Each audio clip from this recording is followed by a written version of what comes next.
হরে কৃষ্ণা। তো এখন আমরা এসেছি পুরুলিয়ায়।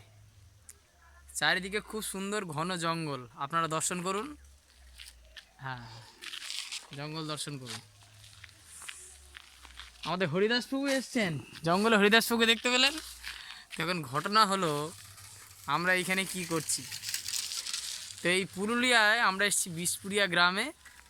তো আজকে এখানে সকাল 10:30 ঘটিকায় গৌরীয় ভজন কীর্তন, তারপরে আবার দুপুর 12:30টায় ভোগ আরতি, তারপর আবার অত্যন্ত সুস্বাদু মহাপ্রসাদ, এবং তারপরে বৈকাল 3 ঘটিকায় শুরু হবে আজকের বৈকালিক ভাগবতী অনুষ্ঠান। তো বৈকালিক ভাগবতী অনুষ্ঠানে কি কি থাকছে, আমাদের শ্রীধাম মায়াপুর থেকে এসছেন মহান ভক্ত হরিদাস প্রভু বলবেন। হরে কৃষ্ণ। তো সবাইকে দণ্ডবাদ প্রণাম। তো আজকে আমি এই জায়গায় এসে এবং ভগবানের কৃপা অনুষ্ঠানে এবং শুদ্ধ বৈষ্ণব দেখতেই পাচ্ছেন আমাদের কমল লোচন প্রভু।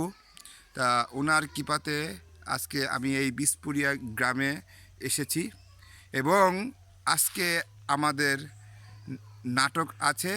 তো সেই নাটকের নাম হলো সাধু সঙ্গে তীর্থযাত্রা এবং অনেকেই উপস্থিত থাকবেন আমাদের ভক্তি বিলাস গৌরচন্দ্র স্বামী মহারাজ।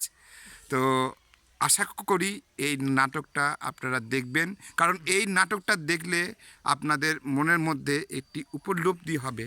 কেন এই যে আমরা অনেক জায়গায় যাই, ভিক্টোরিয়া এবং দিল্লি অনেক জায়গায় ঘুরতে যাই, কিন্তু এই যে সাধু সঙ্গ আর বৈষ্ণব সঙ্গ হিসাবে এর কি সুফল, এর যে এর কি সুফল, তো সেটা আপনারা এই হরিদাস প্রভু নাটক করবে ওই নাটক থেকে জানতে পারবেন। ঠিক আছে, হরে কৃষ্ণ, সকলকে ধন্যবাদ।